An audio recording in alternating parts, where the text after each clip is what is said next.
So it's a sad story. I actually brought some tissue. No, for me. The story began on the 18th of August 2010.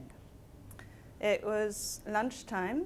I was having lunch with a friend of mine that I hadn't seen for a very long time. And the phone started ringing. So the phone started ringing from our service director. It started ringing from other people. And I was like, God, I'm having lunch. Can I just for once have my lunch? And then Olaf texted me, Olaf Sterkenberg, saying, Anna, we really need you now. So I called our service director, Niels, and said, Niels, what's the story? And he said, there is a man that just was crushed in a tip truck. He was fixing the truck. And he was, for some reason, on top of the truck, and the bucket came down. He's one of our employees. And I'm now on my way to the site to attend to him. What do we need to do?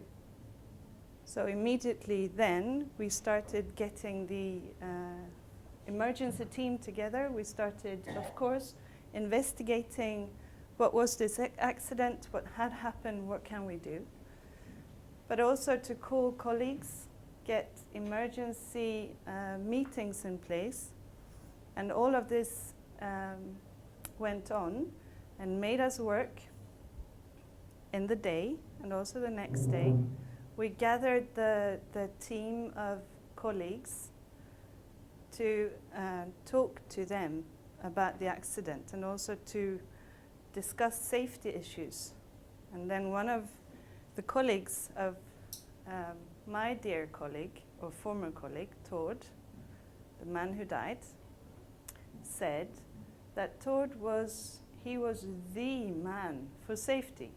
He really was always very thorough with safety. He was promoting safety in everything that he did. What could have happened? Let's now decide, this mechanic colleague said, to always take 3 seconds of safety in the memory of Tord, so that before we perform the next step or the next part of our job, that we actually take 3 seconds of safety to think, have I now secured what I need to secure? Have I now done what I need to done from a safety perspective? And this was implemented, it was promoted, and of course the investigation was starting with the police and all the authorities involved. Someone had to go and see the widow. And that someone turned out to be me. So I drove to the widow. I had Erik on the phone. Great support from Erik and from other parties, even Kat, in all of this, in this whole story. But I went to the widow and entered their house. They were a couple in their early 40s, no children. And, well, it was, of course, a very touching moment. But I could never, ever expect it to be as terrible as it turned out to be. And this is when I start shaking. In the middle of the meeting, Liz, who's the widow of Tord, said, I want to show you something. She took me upstairs to a room all decorated in pink. So I was saying, but Liz, you don't have a child. And she said, no, but we were just going to get our daughter from Russia. So the adoption was just approved. And she was actually supposed to come a week ago, but she didn't, because of the authorities postponed it. But now we are just waiting for her to arrive. Her name is Emma. We've been to see her. Look, here are the pictures. And then she said, but they are very strict on the fact that you need to have 2 parents. So I guess I won't get her. I guess I lost both. Sad moment. It was a very, what do you say? You have someone go to work in your company in the morning, kiss the wife goodbye, and then he doesn't come home. And she also loses her child that she had planned for. Tord was a safety guru, so he had purchased everything. He had been through all websites, checking all the what's the safest car seat, what's the safest this, what's the safest that. So everything was prepared for Emma to arrive. And then we had a good talk with the family, and then I sat in the car and started to drive home. And I could drive 10 meters. And then I called Erik and said, Erik, this is not fair.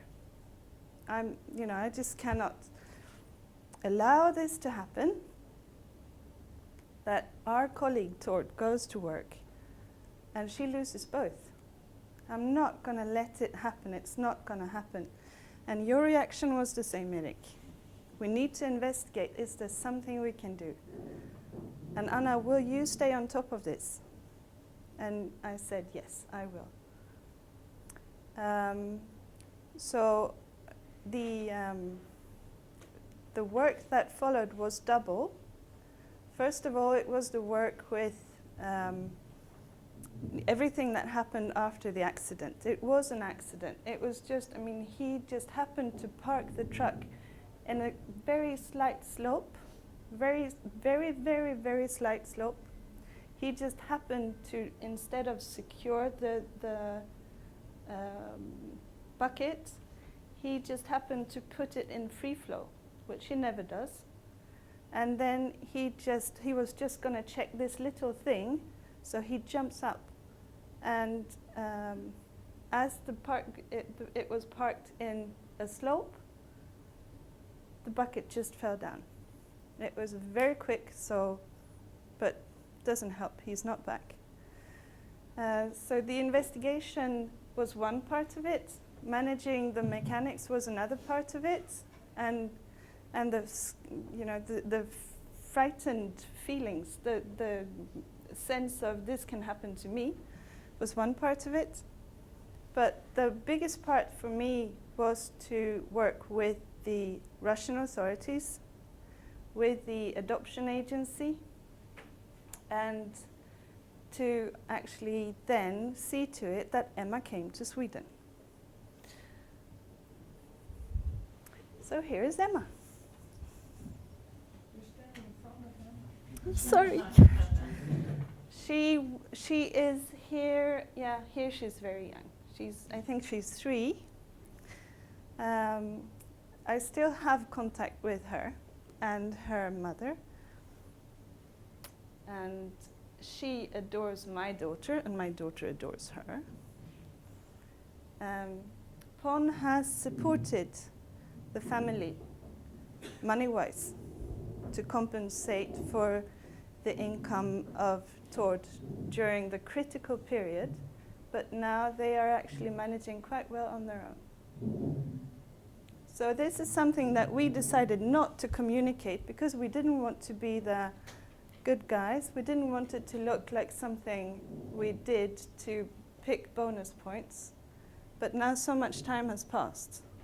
So I said, yes, let's share the story. This is not something you can typically do being employed for any company.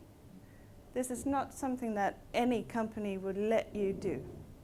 This is only, the happiness and success of this is only related to the fact that we are employed by Pon. And this is why I am extremely proud to be that part of Pon.